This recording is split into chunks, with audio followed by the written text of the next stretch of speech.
देखिए, आज महाराष्ट्र के अंदर एनफोर्समेंट डायरेक्टोरेट यानी ईडी ने अपनी सरकार बना ली है। बाकी सब बकवास है। महाराष्ट्र में ईडी की सरकार बनी है और मैं इसलिए कह रहा हूं कि पिछले कुछ महीनों के अंदर अगर हम देखेंगे कि ईडी जिस तरीके से कार्रवाई कर रही थी, यहाँ पे कनपट्टी पे बंदूक रखती थी और उसके बाद है तो पूरा मामला बदल जाता था। और अगर मैं ये कह रहा हूं कि ईडी ने सरकार बनाई है और इनके ये बाकी के जो 3 लोग हैं, देवेंद्र फडणवीस हो, एकनाथ शिंदे साहब हो और अब एक नए अजित पवार साहब, ये तीनों सुपरवाइजर्स है। पहले 2 थे, लेकिन ईडी का काम इतना बड़ा था, सबके कनपट्टी के ऊपर बंदूक रखना था, तो उनको और एक चाहिए था, तो अब अजित पवार साहब उसके अंदर शामिल हो गए। मेरा एक सवाल है, देश के पंतप्रधान नरेंद्र मोदी साहब जो अपने आप को बहुत दूध का धुला मानते हैं, जो कहते हैं कि मैं भ्रष्टाचार को पूरी तरीके से खत्म करना चाहता हूं, और बेचारे उनके भक्त जो है वो सही भी समझ लेते हैं, कितने भोले हैं उनके भक्त। अब उनको मैं सुनाना चाहता हूं, नरेंद्र मोदी साहब ने राष्ट्रवादी कांग्रेस के ताल्लुक से महज 4 दिन पहले अपने भाषण के अंदर क्या कहा था,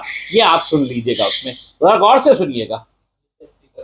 एनसीपी पर भी करीब 70,000 करोड़ रुपए के घोटालों का आरोप है। 70,000 crore. Maharashtra state cooperative bank घोटाला, महाराष्ट्र स्टेट कोऑपरेटिव बैंक घोटाला, सिंचाई घोटाला, महाराष्ट्र सिंचन घोटाला, खनन घोटाला, अवैध खनन घोटाला। बहुत लंबी है, इनकी लिस्ट भी बहुत लंबी है, लेकिन अब ये सब मैं बंद करने वाला हूं, क्योंकि मैं सिर्फ इनको डराने वाला था और अपने पास लाने वाला था। हो गया आपका काम मोदी जी। आपके दूसरे जो यहाँ पे महाराष्ट्र के एक उप मुख्यमंत्री है, जो खुद को भी बड़ा दूध का धुला मानते हैं, भ्रष्टाचार के विरोध में भाषण बहुत अच्छा देते हैं, अब उन्होंने क्या कहा है जरा ये भी सुन ले। एनसीपीशी राष्ट्रवादी काँग्रेसची युती होणं शक्यच नाही।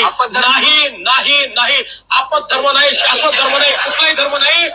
एक वेळ रिकामे राहू, एक वेळ सत्तेशिवाय राहू, एक वेळ मला कोणीतरी विचारलं तुमचा विवाह होणार आहे का, मी म्हटलं अविवाहित राहणं पसंत करेन, पण राष्ट्रवादी सोबत जाणार नाही।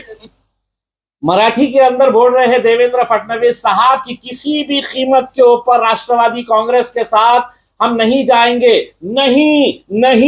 नहीं।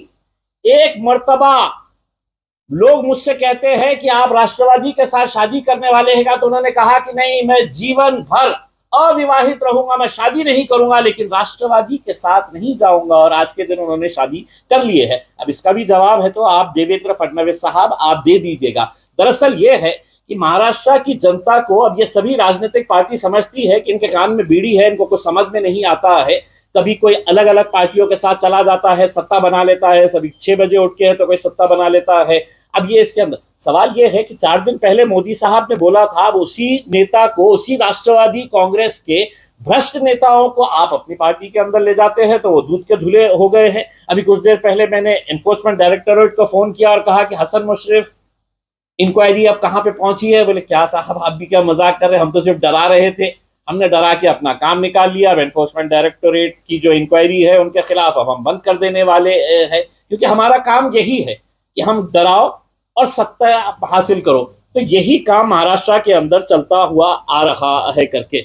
अभी अजित पवार साहब ने प्रेस कॉन्फ्रेंस लेके कहा कि मोदी जी कितना अच्छा काम कर रहे हैं, विदेश में जाते हैं तो कितना उनका सम्मान होता है, देश के विकास में कितना अच्छा काम कर रहे हैं। अजीत दादा, आपको 9 साल लग गए ये समझने के लिए कि नरेंद्र मोदी साहब कितना अच्छा काम कर रहे हैं। अब आप भी थोड़ा सा खुलासा कर दीजिएगा कि ये जो 70,000 करोड़ देश के स्वच्छ प्रधानमंत्री नरेंद्र मोदी साहब ने राष्ट्रवादी के ऊपर लगाया, अब आप बोल दे कि ये भ्रष्टाचार मैंने नहीं किया था, मेरे काका ने किए थे।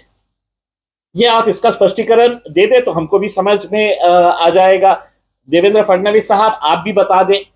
देखिए, इससे ज्यादा घटिया राजनीति महाराष्ट्र ने पिछले 75 सालों के अंदर देखी नहीं थी। इसमें सारे नियम, no ethics, no morals, no values का ही कोई उसूल नहीं है, राजनीति का कोई पॉलिसीज नहीं है, बस सत्ता हासिल करना है, बस इसी उसके ऊपर पूरा ये।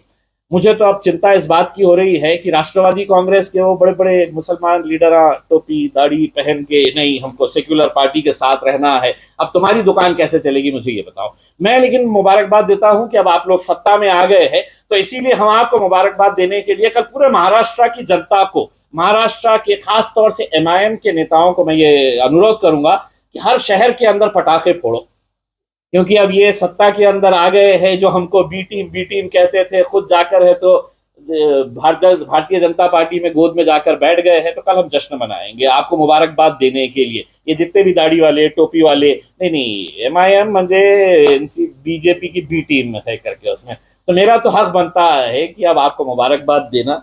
मेरा सिर्फ यही कहना है कि ये बहुत ही अफसोस की बात है, लेकिन कहते हैं ना धंधा है और धंधा है, और यही धंधा अब देखने को मिल रहा है यहाँ पर महाराष्ट्र के अंदर। मी हे तिघांना सांगतो, कृपा करून आमच्या संजय शिरसाट साहेबांना मंत्रिपद द्या। त्यांनी रांग वांग गुलाल आणि सगळं फूल सगळ्यांचं ऑर्डर दिलेलं होतं आणि पटाखे पण आणून ठेवलेले आहे। कृपा करून त्यांनाही मंत्री करा। माझ्या शहरातले आहे ते इतक्या दिवसापासून वाट बघत आहे कि अब मिलेगा अब मिलेगा अब मिलेगा। अब उन्होंने अजीत दादा ने है तो इनके हाथ में है तो कद्दू लाके दे डाले है कि अब तुम बैठे रहो, इंतजार करते रहो। सर मातोश्री से आदेश भी आया है कि मीडिया के सामने बोलना नहीं है, उद्धव ठाकरे गट के नेता तो उस पर आपका क्या कहना है? ठीक आहे, ते त्यांच्या पार्टीचं आहे, कोणाला बोलायचं आहे कोणाला नाही बोलायचं आहे हेच फरक आहे आमच्यामध्ये आणि त्यांच्यामध्ये। कि हम हमारे को जो दिल की बात बोलने की रहती है तो हमारे सदर कभी नहीं बोलते हैं कि तुम खामोश बैठो, अब तुम कुछ बोलना नहीं है। जो हमको सच्चा लगता है हम दिल खोल कर बोलते हैं और हमने बोले हैं। अब अगर उन्होंने नहीं चाह रहे हैं नहीं बोलना, अब आप उनसे पूछिएगा कि वो खामोश क्यों है। महाराष्ट्रामध्ये बोललं जात होतं की शिवसेना फुटल्यामुळे उद्धव ठाकरे यांना सहानुभूती मिळतीये।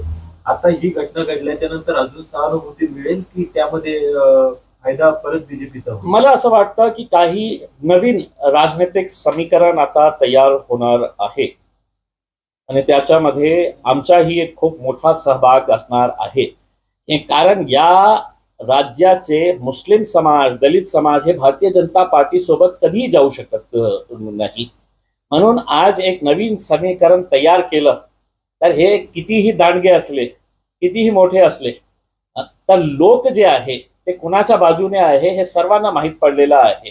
हे अपॉर्च्युनिस्ट जे राजनैतिक लोक आहे जे पार्टीज आहे, म्हणजे मागच्या 3-4 वर्षामध्ये त्यांनी महाराष्ट्राची जनतेला इतका चांगल्या प्रमाणे उल्लू बनवलेला आहे। कधी काँग्रेस सोबत जायचं शिवसेना, कधी भारतीय जनता पार्टी सोबत एनसीपी हे जायचं, हे सगळं म्हणजे हे लोकशाहीमध्ये हे चालता येत नाही। आपल्याला हेच करायचं होतं अजितदादा, मग 6-7-8 महिने थांबले असते, मग त्याच्यानंतर मी तुम्हाला मतदान केलं असेल तर याप्रमाणे केलं होतं की मला भारतीय जनता पार्टी आणि शिवसेना नाही पाहिजे म्हणून मी तुम्हाला मतदान केलं होतं। आणि तुम्ही आता म्हणणार की नाही ते खूप चांगले आहे। नवीन जेव्हा इलेक्शन सुरू होणार होतं तर त्यावेळी तुम्ही निर्णय घ्यायला पाहिजे होतं की आता मी चाललेला आहे, पण 5 वर्षासाठी ज्या लोकांनी तुम्हाला मॅन्डेट दिलेला आहे हा मॅन्डेट याच्यासाठी होता की मी भारतीय जनता पार्टीच्या विरोधात आहे आणि जे लोकांना भारतीय जनता पार्टी आणि शिवसेना नाही पाहिजे होती त्यांनी तुम्हाला मतदान केले होते। आता आम्हाला हे शिकवू नका की नरेंद्र मोदी साहेब बाहेर परदेशात जातो तर त्यांना कशा हे मिळतो, किती चांगलं ते काम करत आहे, 9 वर्ष कशाला लागले। आणि तुम्ही पण उत्तर द्या की त्यांच्या बाबतीत जे बोललेले होते 4 दिवस पूर्वी त्यांचं भाषण आहे, मी तुम्हाला पर्सनल पाठवतो तुम्हाला लागेल। त्यांनी म्हटलेले आहे की बँकाच्या काळा सर